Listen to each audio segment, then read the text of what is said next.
We are interrupting your programming to bring you a breaking news update on the deadly shooting at the In-N-Out in Twin Falls. The Twin Falls Police Department is about to hold a news conference. We are standing by for that very thing. And remember, it was a chaotic scene as families were running for their lives after a shooter opened fire at the restaurant, killing at least 3 people of what we know of so far yesterday. People are running from In-N-Out. Call the police? What's happening? What's happening? What happened? What's happening? Shoot, go, just go. That gunman is dead after a quick response from officers and first responders. This is video from outside of the In-N-Out as the shooter began opening fire. At approximately 2:29 yesterday afternoon, officers in Twin Falls responded to an active shooter. Dispatch received multiple descriptions of the shooter from 911 callers before they finally stopped. Well, In-N-Out gave a statement today saying, quote, "This is from the owner. My dear In-N-Out family, customers, and friends and family to both. My heart is broken. My chest is heavy. My eyes burn from the tears I've shed. We lost one of our beautiful associates tonight. She was taking care of our most important asset, our customers, and her life was taken by a disgusting human who doesn't value the lives of others or his own. He shot both on our property and off and ended his life shortly after he took precious lives of our associate and customers, innocent people we never saw coming. In-N-Out will be mourning the families and praying for them as they tread through a very painful season. I am no stranger to loss, but this is an incredibly tough, and my heart also goes out to the associates and customers who were there during this traumatic event. I love you all, and we stand together." I'm reading this statement here on my phone. We'll stand together. We'll do everything we can to learn from this situation. Again, love, God bless you. This is from the owner and family, also partnership there with In-N-Out Burger. It's a sad situation. Again, we have heard in this statement that the shooter took his own life. We are still working through those details and trying to determine whether that's what happened. We've also heard, was there 1 or 2 or 3 suspects? Well, we have team coverage this afternoon. Cooper Morgan is live in Twin Falls and is there at the presser. Take a listen.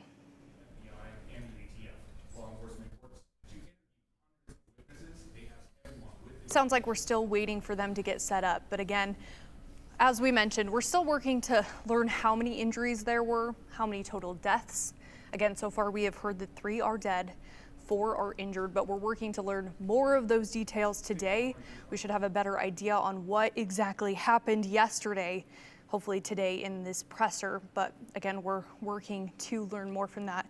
There's also free counseling available right now for those impacted by this shooting. It's over at Rock Creek Elementary School. Anyone is welcome there. That will go until 8 p.m. tonight. So if you are in the community and really feeling the effects from this, we're hoping that you use that opportunity. Now, last night we also spoke to a man who watched what he described as a shooting rampage. He says shots were being fired all around him. He was on his way home from work when he stopped at the light on Blue Lakes Boulevard, right next to the crowded new In-N-Out, when he saw bullets flying into a car just feet in front of him. He says he looked to his right and the shooter was 30 to 40 feet away. He was firing what appeared to be a semi-automatic rifle. He describes the shooter as young, pale, with glasses and black hair. He also says he doesn't know what happened with the person or people in the car in front of them, but he saw them drive away and of course hopes they're okay. All right, we are getting to that presser now. We are hearing that they're finally speaking about this. Take a listen. Up here today, Chief Matthew Hicks, Special Agent in Charge Robert Bowles, Sheriff Jack Johnson, Prosecuting Attorney Grant Lobes, Captain Donahue with the Idaho State Police, Mayor Jason Brown, Twin Falls Mayor, and Kelly Franson with St. Luke's. Today we will not be accepting any questions. This will just be a press briefing going over the incidents that happened in In-N-Out yesterday. At this point in time, I'd like to introduce Police Chief Matthew Hicks.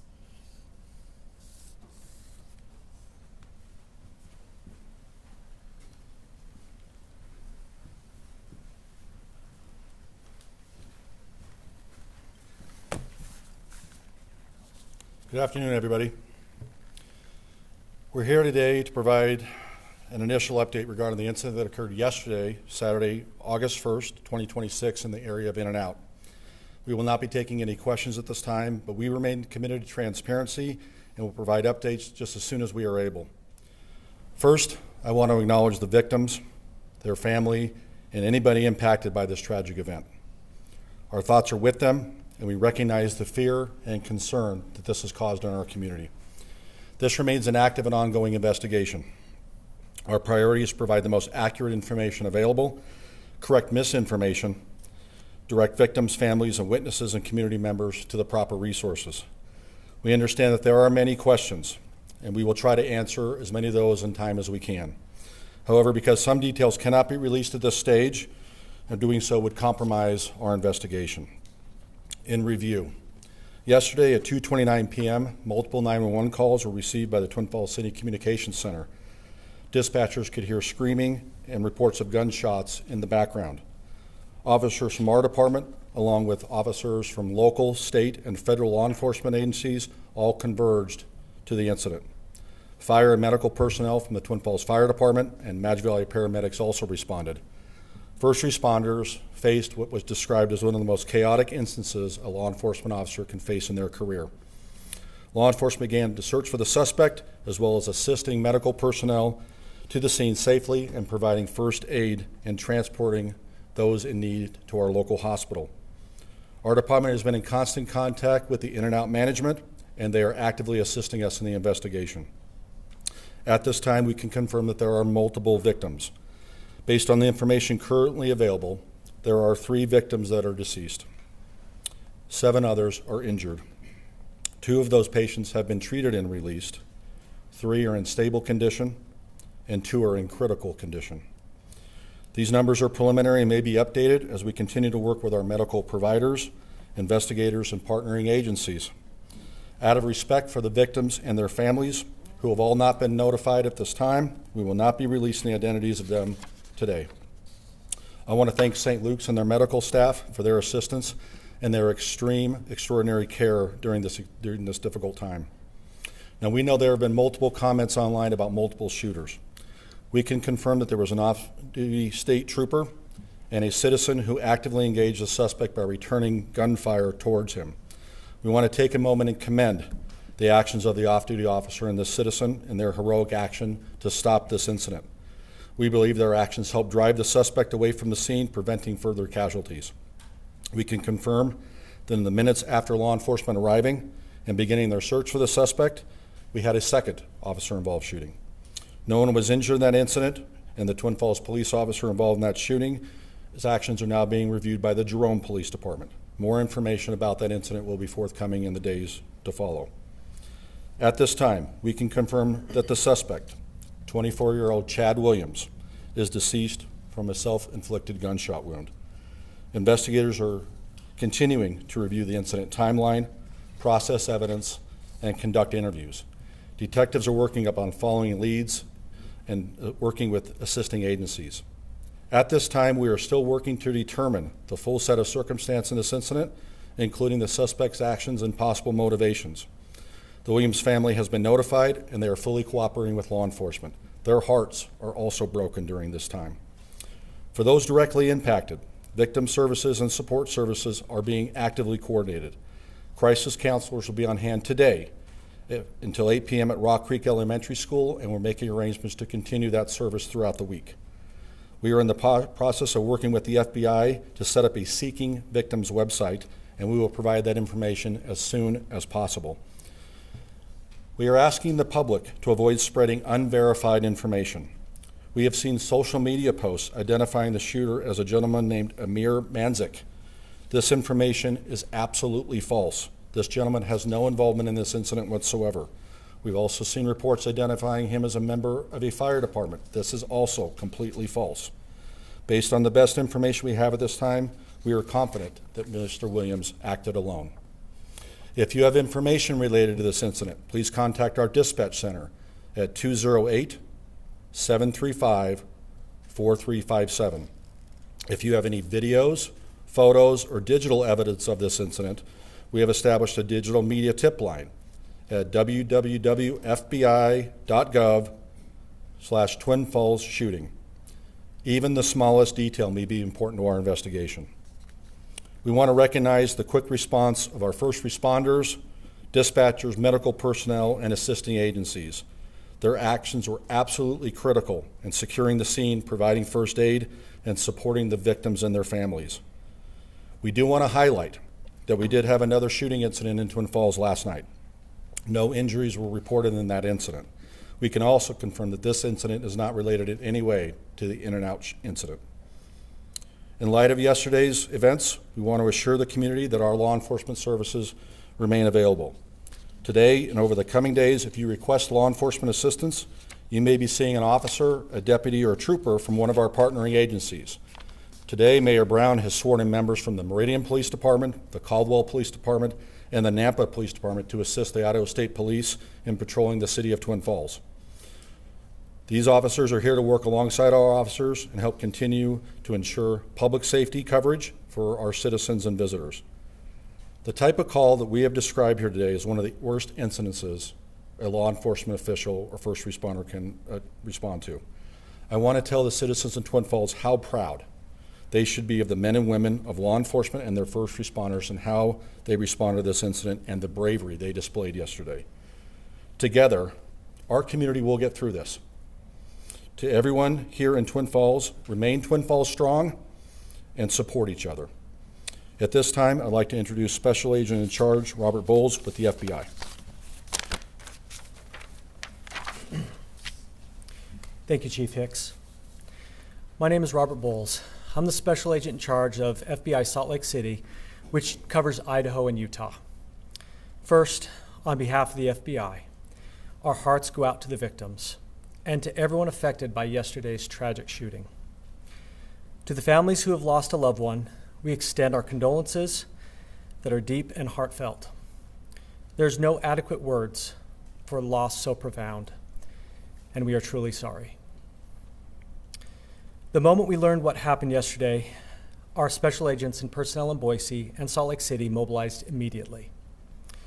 We have committed the full weight of our resources to the Twin Falls Police Department, deploying every investigative and intelligence tool at our disposal.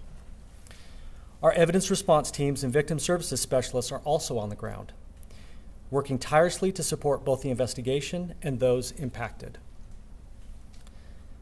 The FBI's Victim Services Division, which administers the Victim Services Response Team, will be arriving in Twin Falls to work cooperatively with our local, state, and federal agencies to provide crisis assistance and support victims and their families.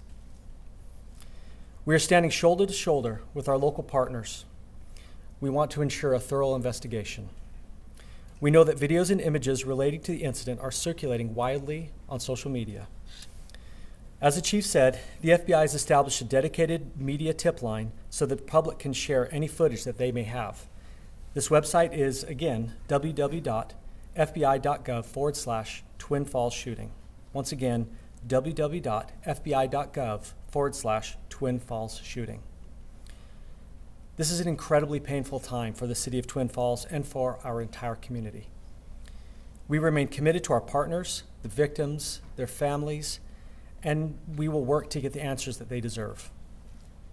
I'll now turn it over to Twin Falls County Sheriff Jack Johnson.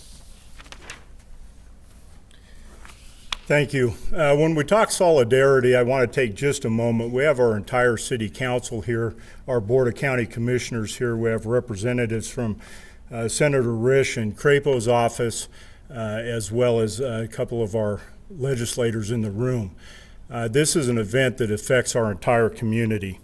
Yesterday, our community experienced a tragedy that has shaken us all. On behalf of the men and women of the Twin Falls County Sheriff's Office, Twin Falls County Prosecutor's Office, Coroner's Office, and Board of County Commissioners, I want to extend my deepest and most heartfelt condolences to the families, friends, and loved ones who lost their lives, as well as to those who were injured in today's senseless act of violence in Twin Falls.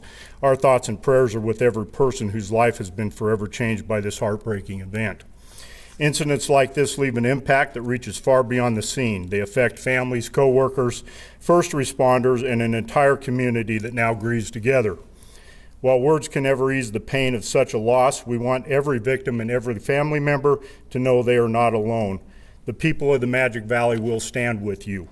I also want to express my sincere gratitude to the law enforcement officers, firefighters, paramedics, dispatchers, emergency medical personnel, hospital staff, and every first responder who answered the call without hesitation. In the face of unimaginable danger and uncertainty, these men and women ran toward the threat to protect others. Their courage, professionalism, and selfless commitment to serving our community reflect the very best of public service. To our community members, thank you for your patience, cooperation, and overwhelming support throughout these difficult days. Your willingness to follow the directions of first responders, your acts of kindness towards one another, and your continued prayers and encouragement have been deeply appreciated. As the investigation continues, we ask for patience and respect for the victims and their families. Today, our focus remains on supporting those who are grieving, caring for the injured, and standing together as a community. The Twin Falls County Sheriff's Office, Prosecutor's Office, and Coroner's Office remain committed to working alongside our law enforcement partners to ensure the safety of our community. We ask everyone to keep the victims, their families, and those affected in your thoughts and prayers in the days ahead. In closing, I want to extend my deepest thanks to the off-duty trooper and the good citizen that engaged the shooter. These people are true heroes in our community, and their actions diverted the shooter and no doubt saved many lives. Thank you very much. I'll now turn the time back over to Lieutenant Steve Gassert. I want to thank everyone for coming today. As we mentioned, we will not be taking questions. There will be a statement coming out later today from city administration to our citizens of Twin Falls. We also encourage members of the public and media to keep an eye on our social media, as we'll be releasing further details at later dates on our social media. That will conclude today's press briefing. Thank you. All right, as you heard, that is wrapping up the press conference there, but let's recap everything that they have discussed. So we heard from Twin Falls Police Chief Matthew Hicks. He said dispatchers got several 911 calls. They could hear loud screaming and gunshots in the background, and that is when they came to the scene. All of those law enforcement officials came to the scene just after 2:30. Fire and medical responded, and they say, quote, "It is the most chaotic instances they have faced in their career." They have constant contact with In-N-Out management at this point. They are working with law enforcement. In-N-Out is. At this point, we now know 3 are dead, 4 including the shooter. So 4 in total are dead. 7 people are injured. We have learned that 2 of those injuries have since been released from the hospital.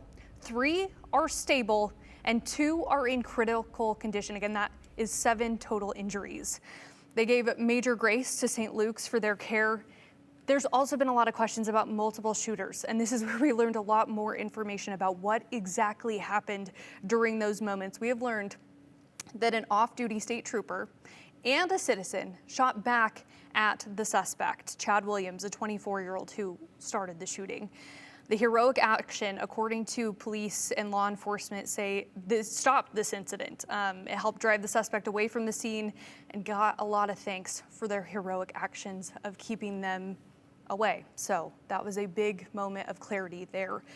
Second officer-involved shooting happened during this situation. We don't have many details about this situation. Again, they said that they would release more information, but again, it was a chaotic scene. So we're still working to figure out what happened in that situation. But again, we'll learn more as that unfolds, but it is being reviewed by Jerome Police Department. We also have learned it was a self-inflicted gunshot wound, which confirms what In-N-Out was saying earlier about the suspect. That is what killed the suspect. We're working to determine all of the full circumstances there, but we have learned that the Williams family, Chad Williams, the suspect, his family has been notified, and they're working to determine what his motives are. Also, with FBI, they are starting a Seeking Victims website that will be updated. There's also been a lot of misinformation about a man from Twin Falls. It's not him. It is Chad Williams, the 24-year-old at this point, according to law enforcement. Secondly, there's a lot going on yesterday. There was another shooting in Twin Falls. That happened after all of this took place. It was late last night. They say that was an isolated incident and not related to the In-N-Out shooting. So if you heard about a shooting on Trotter Drive, that was not related. Also, you will expect to see different agencies throughout the community in Twin Falls at this point because they need help with the assistance to ensure that the community is safe. So police say that you might see Jerome County Sheriff's Office, you might see police officers, ISP, they might all be out there just to help respond to other events that may occur in the community. They say that this is one of the worst instances a first responder can respond to. And I think the best quote that we had heard from the police chief there was, "Together our community will get through this. Remain Twin Falls strong and support each other." And I agree. I'm already seeing that on a lot of social media posts. You guys are rallying together and trying to find that community candlelight vigil to honor those whose lives were lost and also injured. So keep doing that and remember the importance of that. Lastly, there is a dedicated media tip line, so be sure if you have any videos to send it to this tip line. That is fbi.gov/Twin Falls shooting. Again, that's www.fbi.gov Twin Falls shooting. And again, just reflect, hold your loved ones close. That is everything we have learned from that presser. And we have also, last night, spoke to a man who watched what he described the shooting as a rampage. Lane Cohen says shots were being fired all around him. He was on his way home from work when he stopped at the light on Blue Lakes Boulevard right next to the crowded new In-N-Out, when he saw bullets flying into the car just feet in front of him. Now, he says he looked to his right and the shooter was 30 to 40 feet away from him, firing what appeared to be a semi-automatic rifle. He describes the shooter as young, pale with glasses and black hair, as we've learned, 24 years old at this point. He also says he doesn't know what happened with the person or people in the car in front of him, but he saw them drive away and of course hopes they're okay. Well, then he saw this man in the In-N-Out drive-thru with a handgun. This is the civilian we believe that we have learned about start firing at the shooter, and he took this video as he drove away. You're seeing it now from the stoplight.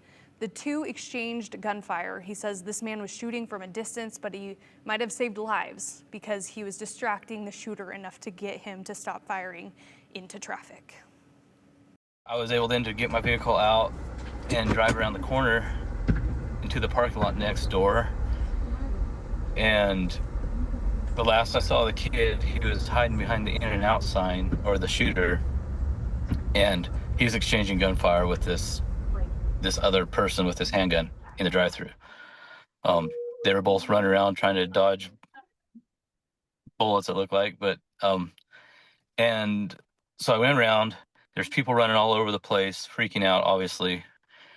And I park and I run over to the restaurant, and you can see people in the parking lot area. There's this girl that had been shot, obviously. Another In-N-Out worker was trying to drag her through the vehicles. When I got up there, he got her to the sidewalk, and he is totally hysterical, losing his mind. She shot through the middle of her chest and in and out of it. And so we're trying to wake her back up, block the wound. Now he says law enforcement and paramedics got there really quickly, but doesn't know how that young In-N-Out worker is doing now. He has said the shooter continued to fire rounds aimlessly without control. I couldn't tell rhyme or reason, and even looking back, I don't know. It looked like he was shooting at random. And a lot of shots. We're not talking 5 shots. It's a couple magazines. You know, he would empty one here and reload. He was shooting into vehicles. He unloaded his gun through the In-N-Out. It looked like the drive-through window. He was parked up in there and send a magazine through the drive-through window. Then the last I saw of him, he was running down the road further, which is towards the visitor center, which borders this property, kind of. And there was still shooting going on. And as a Magic Valley native, he is trying to process everything he experiences, as is everyone in that community at this point, seeing this situation unfold. We're actually going to take it live out to Cooper Morgan right now, who is out there. We're having some technical difficulties, so we will get to him in a second. but he is going to give us a recap of the presser and kind of what's going on in that community, because again, it is a tough situation. We feel for the victims and the In-N-Out workers who are forever traumatized after experiencing this. Again, it's been a tough situation. I think we are getting back out to Cooper now. Is that correct? Oh, okay. We're still having some challenges there. Let's get to where you can get help as a community. There is a free counseling option available for those impacted by the shooting. It is over at Rock Creek Elementary School. Anyone is welcome, and that will go to 8 p.m. tonight. Again, that is for anyone who is needing therapy at this point. Again, a lot of people were at the scene of this event, a very popular area, a lot of people around the area. So this is your opportunity to just go talk to someone. And again, 988 is another really good resource. So again, we are working to hear from Cooper, who is on scene in Twin Falls as we speak. Again, dispatchers got a lot of 911 calls. There was a lot of confusion and a lot of conversations happening online where we had a lot of questions. And today we've gotten some answers. Again, we know right now at this point, 3 are dead, including the shooter. That is 4. So 4 people are dead in total. 7 are injured, 2 of which have been released from the hospital. 3 unstable and 2 in critical condition. Okay, it sounds like we are getting to Cooper now. Cooper, talk to us about what's going on. How is the feeling as well in the community? Well, Hunter, the feeling is just one of absolute chaos, is what I've heard a lot of people describe it as. Just kind of feels solemn here. You know, like, how could this happen in our community is what we've heard. We talked with someone who knows the actual person that was injured in one of those Teslas. He actually works for a taxi company, a local taxi company, and she actually knows him through her boyfriend, and just knows that he's in critical condition right now. And that's what a lot of people are worried about. How are the people that have actually been affected by this? That's why they talked about in this meeting those services for people affected by this incident. But overall, Hunter, just feeling pretty solemn and just kind of shocked by the chaos that went on here yesterday. Yeah, it's been a tough situation, and you know, again, hearing from those people who are going through this situation, I guess, is there, you know, any other questions that kind of still stand tonight that, you know, you're trying to work through as you're out there? Yeah, we're just trying to find people affected, Hunter.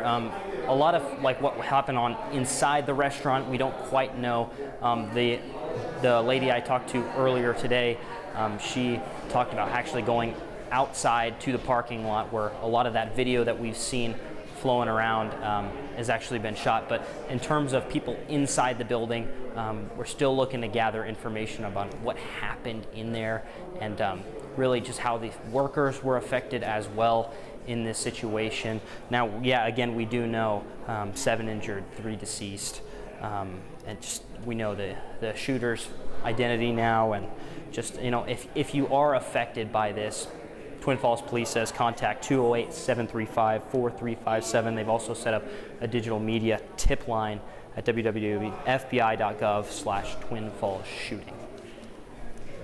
And Cooper, I think my last question for you is, you know, as we were kind of wrapping up the night yesterday, we had seen a lot of those cars were left over at the In-N-Out parking lot, just people who left them. Are they still there? Have you been able to have a chance to kind of look back at the scene and see what's left? Are they still investigating? What's kind of going on out there?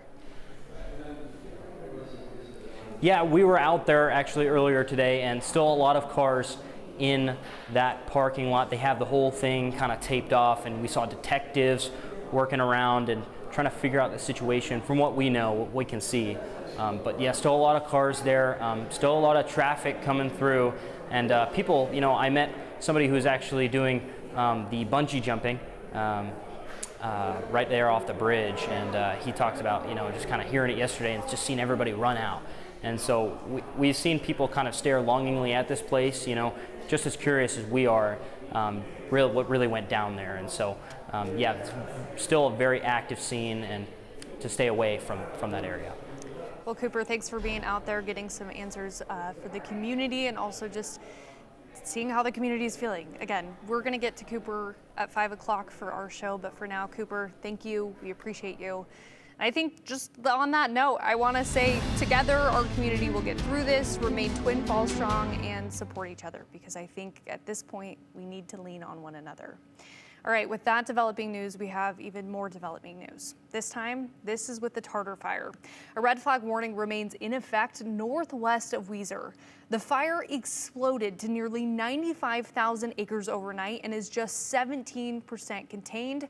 Strong winds fueled rapid growth overnight, forcing crews to focus on protecting homes and supporting evacuations.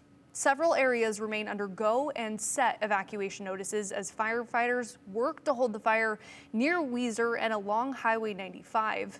I'll get to that in a second. Monitoring that right now, we have a crew out there kind of checking in. So we'll be bringing you the latest on those developments. But again, a scary situation for a lot of homeowners there who had to evacuate. We're hearing it like 3 in the morning. So it really spread quickly overnight at this point. All right, we are also monitoring a backup on I-84 in Eagle. We have no details at this point other than we have heard of a police presence and traffic is being diverted. At this point, we are still working to learn more. A lot of breaking news happening, so be sure to stay with us on air, online. We will have as many details as we get. We will continue to follow this and bring you that latest information as it becomes available on our website, ktvb.com, and on our later newscasts on .2, all of which tonight's 5 o'clock news will be on 7.2, so be sure to join us there. Again, we're going to be keeping you updated on all of the latest news. Be safe out there. We love and appreciate you, and again, stay with us. We'll be back at 5 o'clock. We'll see y'all later.